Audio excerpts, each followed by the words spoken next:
consider yourself? A businessman, an entrepreneur, an act? What do you? How do you see yourself? Well, first of all, I am a scientist. I have gotten a bachelor's degree in chemistry, a master's degree in chemistry, and a PhD in chemistry. So I think like a scientist. I act like a scientist. Secondly, I'm an entrepreneur. I have started businesses. I have grown businesses. I have created jobs. And then I'm an author because I wrote a book. I wrote my memoirs that became a bestseller. Mm-hmm. And so I'm curious about that. Can you mark that for me, please? Yep. And why on earth want to become governor of the state of Michigan? Well, it's a long story. Give me the short version. Well, you know, I have built businesses. I have gone through adversities. I have done good for my family. And in July, when I won that Entrepreneur of the Year award for the third time, after my comeback in Michigan, I said to my wife, and she agreed, it is not time. I mean, we can keep adding to our net worth, but that means nothing. We need to, and I want to do something to others. I want to teach others how to do their American dream, how to achieve their American dream, because I have achieved mine. I've gotten help. Keep going. You'll see my hand going up and down. Pay no attention to it. That's just so I can mark places in the tape. You know, I have got a lot of help. When my bachelor's and master's education, I got state help. The education that I got in India was free. And that's why I could do what I could do. When I came to United States and I got admission for the PhD program, the university paid for my fees and gave me a little job to teach the undergraduates. That helped me get my education. So education was key for my success. And I was so poor, I grew up very poor, and I could not have been able to afford the education. And then Michigan gave me my first job at the University of Michigan back in 1982. So I was here working at the University of Michigan from 82 to 84. Mm-hmm. And that's when I dreamt about my American dream. Mm-hmm. And then I went on to build businesses and creating jobs and creating wealth for myself. And then I lost it all. Just like Michigan lost it big in the recession, I lost my businesses and my home got foreclosed. And the day before my home was foreclosed in Missouri, I took all of my assets and they fit nicely in a smallest budget rental truck. And I was driving it, started driving 6 p.m. with my wife sitting next to me. And we drove that truck to Ann Arbor, Michigan. Rented a small place. At 3 a.m. I unloaded the truck, and next day at 9 o'clock I had a little lab on Zeeb Road on the west side of Ann Arbor, and I was able to rent that space and bought the equipment for $30,000 from state. So you got foreclosed on, but you had still obviously liquid assets. A little bit of money was left because the bank could have taken all that if they didn't liquidate enough to pay them fully. Fortunately, it so turned out later that they sold all of the assets, got $30 million. I owed them $24 million debt. So they got paid in full. And then they realized that there were receivership fees and there were interests and then there was penalties. And who was they? Bank of America. Bank of America. So all of the rest of the charges came out to be, interestingly, another $6 million. So they kept all of that $30 million. But the good thing was, whatever little savings I had put away, they did not come after that. They had no need to come after that because they got paid in full. So you got foreclosed on, you rebuilt through some small savings. Yes. To where you are now. Are you declaring as a Democrat or Republican? I will be Democratic candidate for governor of Michigan. Okay, and explain to me why now? Well, I'm a scientist primarily, so I look at the data and I make good decisions, I am a problem solver. And Michigan has its share of problems that we see, from the Flint situation where we see children and adults being poisoned with lead and all of those effects on health. As a chemist, that hits even harder to me than maybe anybody else. So how would you have handled the Flint crisis differently? Well, very first time, what we are doing is we are not giving and taking care of our cities. But everybody can say that, Mr. Tanadar. And you have the advantages of hindsight. And so you know what happened with Flint. So they made a money grab. They made a decision based on economics. They also had very poor people, and we know poor people are the most disrespected people on the planet. That's right. Okay? And so you had those kinds of eco-politics going on as well, or economic politics, I should say. Some eco-politics as well. What would you have done differently? Well, the concept of emergency manager is they're empowered to save cost. They have no authority and power over getting revenues. So all they're doing is cutting cost. And they're cutting cost without realizing the implications of their actions. So what would you have done differently? Well, we need to give money based on needs of the cities and not the geographic location. So what would you have done differently? I would have given more money to Flint to take care of its problems. I would have, when the problem was surfaced, that when they realized that there is a problem, more action should have been taken quicker, faster. Easier to say looking at it. Easier for you to say that. What would you have done when the emergency manager came to you in the first place to say, we're going to change water sources? Well, as a scientist, I would have known that the water coming from one source and the water coming from another is different. And there needs to be analysis done. And I believe there was analysis of the water done.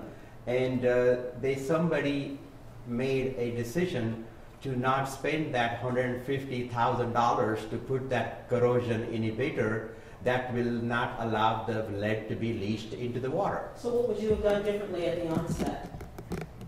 Well, it should have been studied well. It should have been addressed and not so casually made a decision about switching the water source. And more importantly, once the problem was identified, immediate attention needed to be placed. We've had months after that event that was discovered for the Lansing to act on it.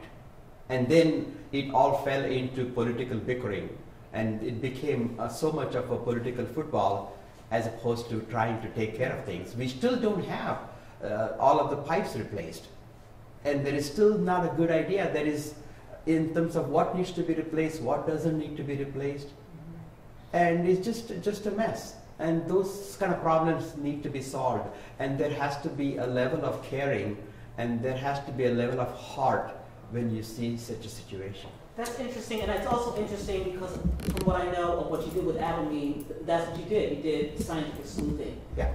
And so I think that's interesting, but I don't know how that still translates into, okay, you're a scientist, you're a businessman, you pulled yourself up by the bootstraps, but you have no political experience. Yes, but when you run a government, you need to put together, I alone cannot solve all the problems. I need to put together a good team of experts. When a problem is faced, I need to look at both sides of the issue. I need to get the experts, I need to listen to them. I am not going into this with some ideology. I'm not going into this to please a special interest.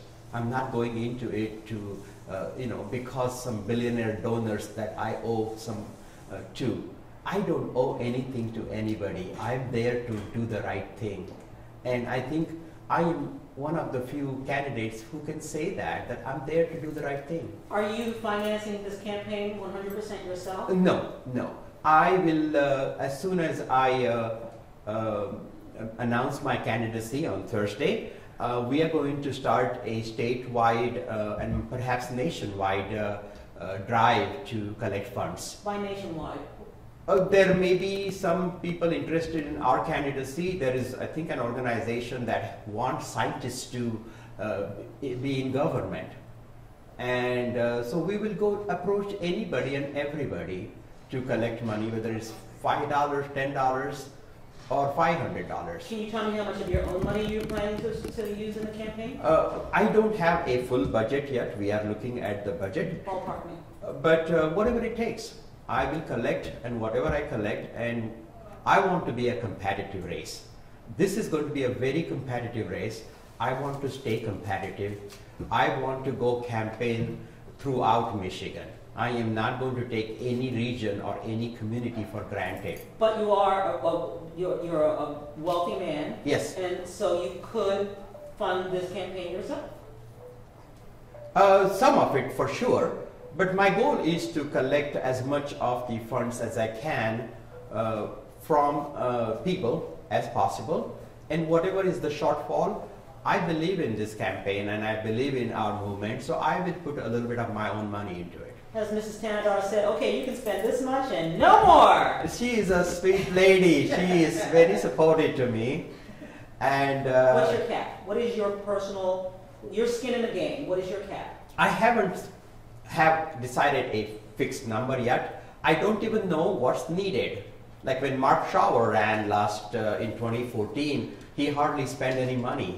He didn't have much of competition. So I really don't know how competitive this is going to get. Gotcha. You know, Detroit is very critical to the success of Michigan. Michigan cannot succeed without Detroit succeeding. There are Why? some. Well, it's a big metro area, a big part of Michigan. We have a large population that resides in this area, and we need to make sure that our Detroit, comes back. And we have seen some pockets of growth. We have some pockets of prosperity in Detroit, but then you drive half a mile away and you see people are suffering. So what are you going to do about that? Well, the current administration, last 6-7 years, Meaning Snyder? we have total control of Lansing by the Republicans. We have the governor, we have the Senate, and we have the House. And the focus that I see here is helping large corporations.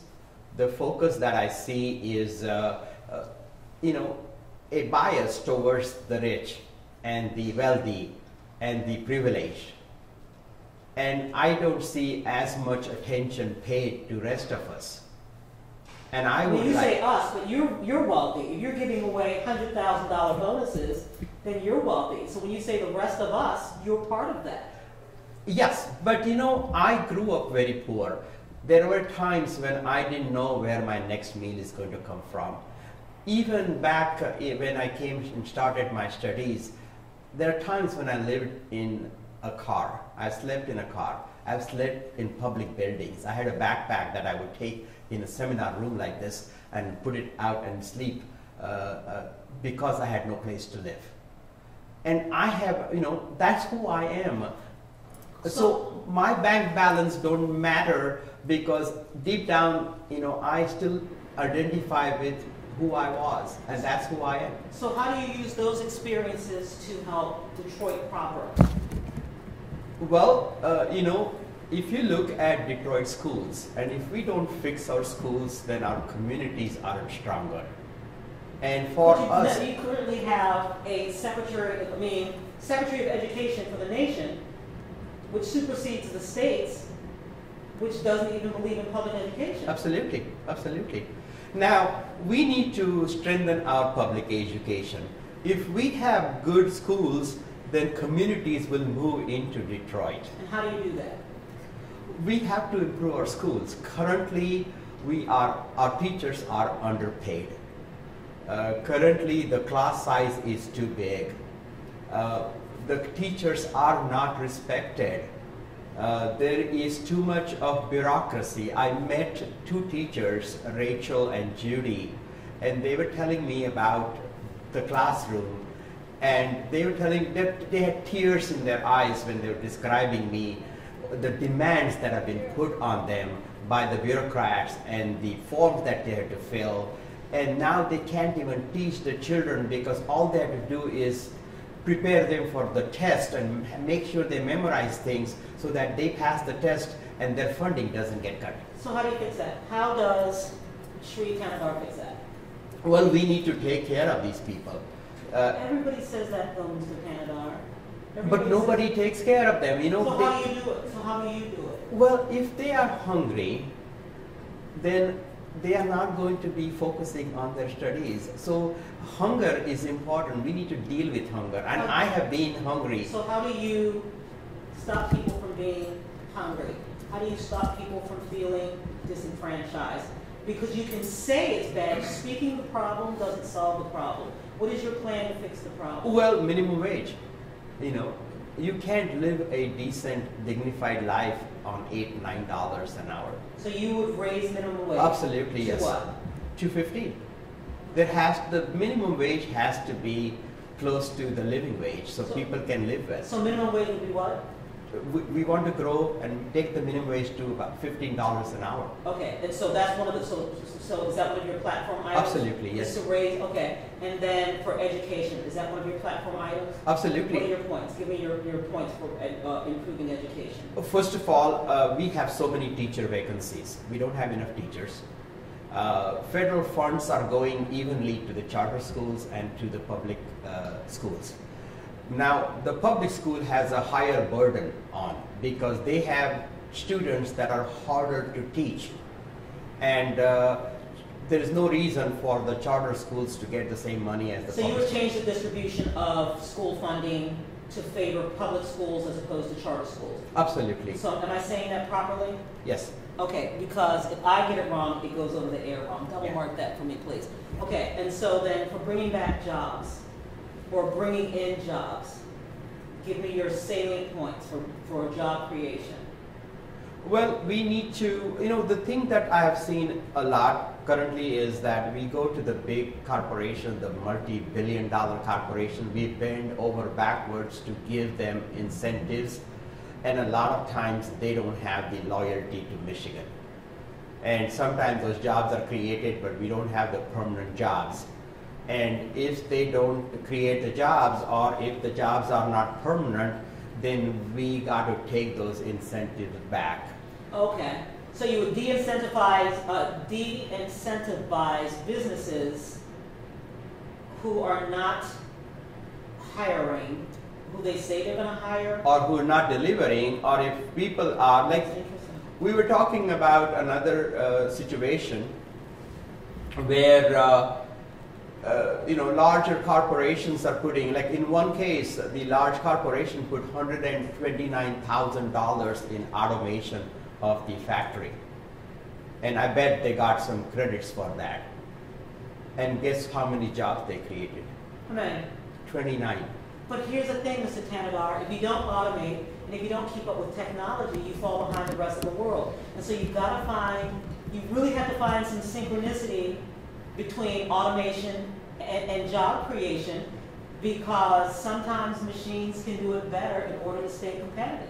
And I don't disagree with that, you know. I am a technology guy. You know, I've studied science all my life, and my businesses was highly technology driven. So I'm a friend of technology. I think we should embrace technology. We should be the #1 state in mobility research and transportation. We need to. Michigan is very innovative. The people of Michigan are very innovative, and that is our edge. And technology is something we are not going to shy for, but we are going to go for it. But when that happens, when technology and automation, so when you do automation, and I met this lady, her name is Tammy, and Tammy lost her job because of automation. And now she's working at, what, $8 or $9 per hour. She has 2 children. She's working at Taco Bell.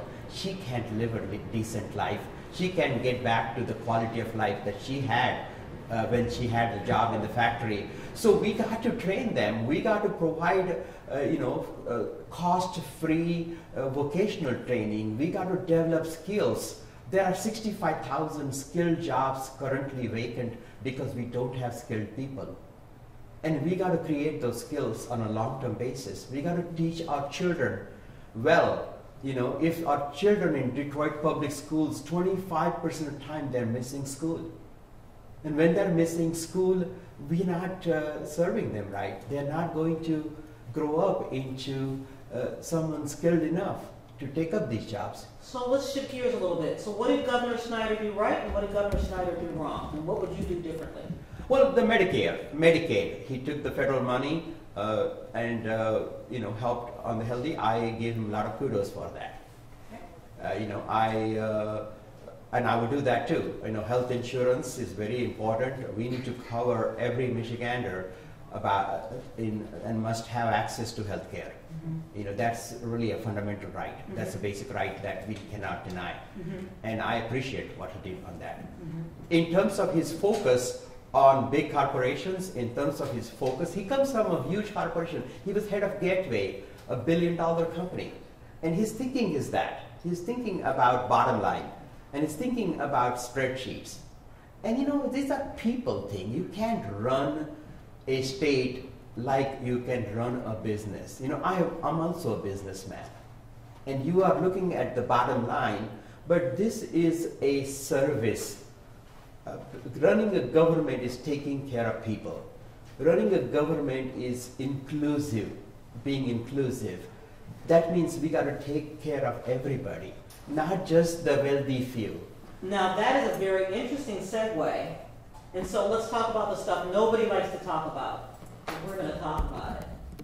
And that is that you have a state that has been mostly blue, sometimes purple, mostly blue, mostly, a big union state, construction, manufacturing, blue collar.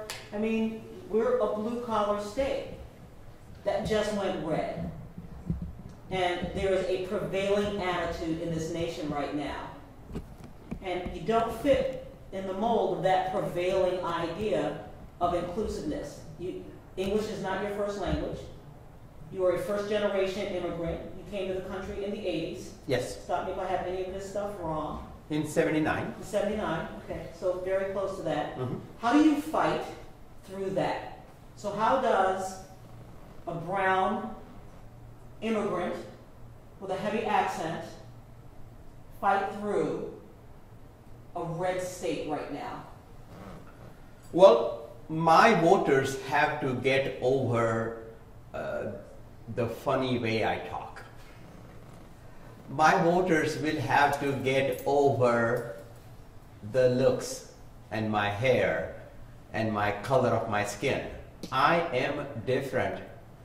But if they can get over that and look at my platform and look at my track record and look at how I solve a problem, look at how I am not beholden to the billionaire dollar donor families, how I am not beholden to the special interest, my integrity, my caring. I have a heart. I'm a scientist with a heart. I am not a business person that just looks at the bottom lines. And I will fix Michigan's problems. If I fix the education, if I fix the infrastructure, will it matter the color of my skin? Will it matter my accent? I will take care of Michigan because this is really what I want to do. I'm 62 years old. I have done well for my family, but I have gotten through a lot of hardship, and I know what hardship is. My wife died in 1996 when my son Neil was 8 years old and my son Samir was 4 years old. And I had a business that I was growing and juggling and creating jobs, and at home I was taking care of 2 little children after their mother died unexpectedly.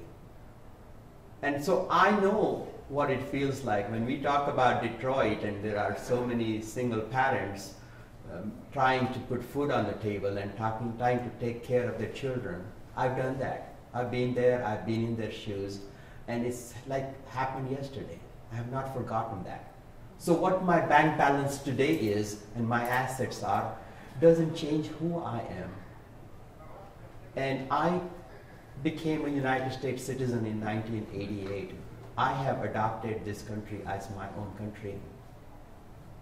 And I will fight and I will help people understand that I care and I will solve their problems, and give me a chance. Don't please overlook my color, my skin. And they have to. Do you think that'll be an issue? I don't think it should be an issue. No, you don't think it should be, but do you think it will be? I don't think it will be. Look at a skinny black male with only, what, 2 years of experience in United States Senate. And nobody thought he could be president of our great country. And when he spoke... Were you ready for that question? Have you been ready for that? Well, that was a good answer. No, Did you school him on that? That was a good answer. Were you ready for that question? No, I have, but I expect people to ask that because I am different. And what's your country of origin? I originally came from India. From India. So, not that, and listen, it shouldn't matter, but everything's on the table. So does that make you Hindu? Or? Well, my parents raised me as Hindu, but I believe in God. I am a person of faith. Mm-hmm. And I think everyone should have their freedom to worship and follow their religious guidelines. Mm-hmm. What if you wanted to say that I just simply did not ask the right question? What are you dying to tell me and I simply didn't think to ask? I think you did a great job and you always ask the right questions. Oh, thank you. But, I think we covered a lot, but I am different. I look different, I speak different, I am a different person, I'm a different leader. But we get the same old politicians talking. They do a good talk. They will talk much better than I can.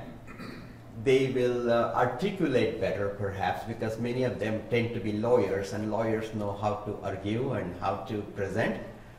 I'm a doer. I will fix things. I will go in there. And I am also very strong, I will negotiate, I will listen to the opposing views, I will get the experts on the table and do the right thing, but I don't give up easily. I want you to, so I need some bars because I want to go to the, another piece of this, but pardon me for talking past you. Are we good? Okay, great, thank you. So I wanted to just very briefly go over, we talked about your matrix for giving the bonuses, which is very interesting because it really does give a window into your thought process. And so you might have a cold hard cash, but if you really look behind the cold hard cash, your process for how you gave that away, I think creates an interesting view inside your thought process. Yes. Okay, so go back to how you gave away the cash. Well, what I told my employees, and this was planned way back in 2011. Okay. In 2011, I told my employees that, look, in the next 5 to 10 years, I'm going to sell this company. And together, we are going to create an outstanding company that solves problems. My company was problem-solving company. Basically, manufacturing companies come to us and they have an issue. Either someone is making a paint and the paint gets applied on Ford motor cars and one batch of paint is bad and it's peeling and chipping and they want to know what went wrong. Or somebody's making hash browns and they smell like bleach and taste like bleach. Mm-hmm. And the owner wants to know what went wrong. Got it. We solve those kind of problems. So we are problem solvers. I love problem solving. Got it. And then I told my employees that, look, when we sell this company, I'm going to take a certain percentage of the proceeds and distribute it among you.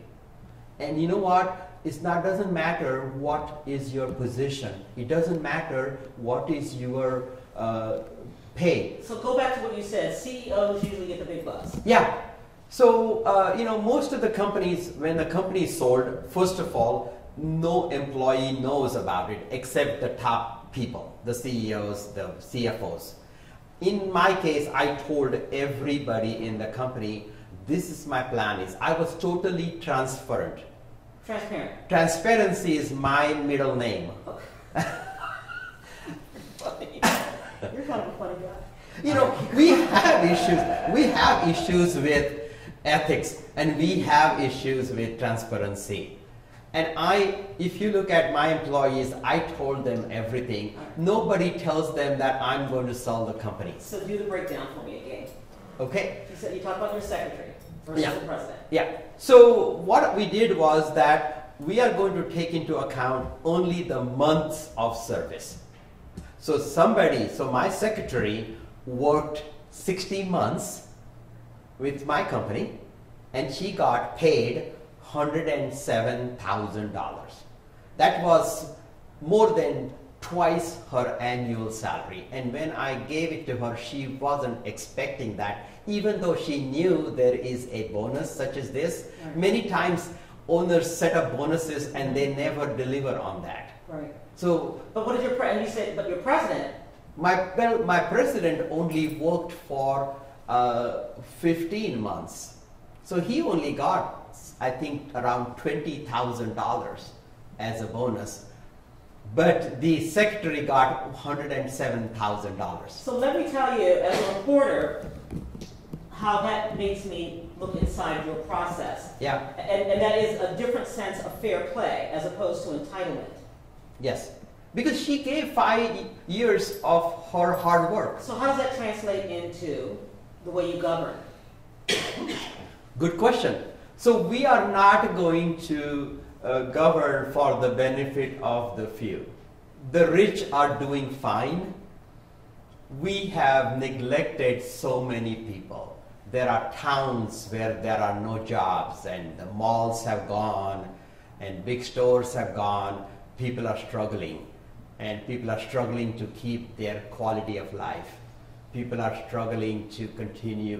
This teacher, Judy, I was telling, last 12 years, her salary has not changed.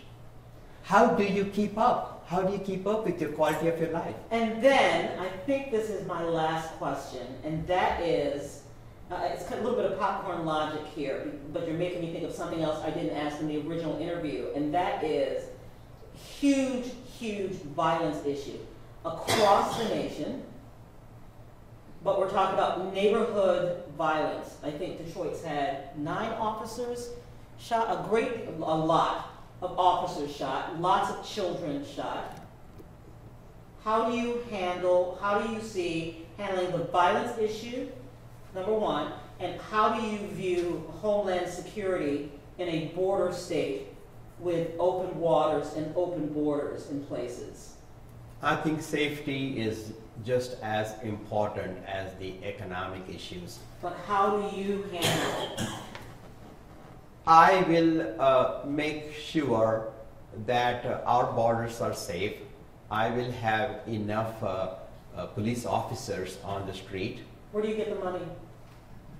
There is a lot of wastage, and there is a lot of fraud, and there is a lot of money spent on corporations that don't deliver to Michigan.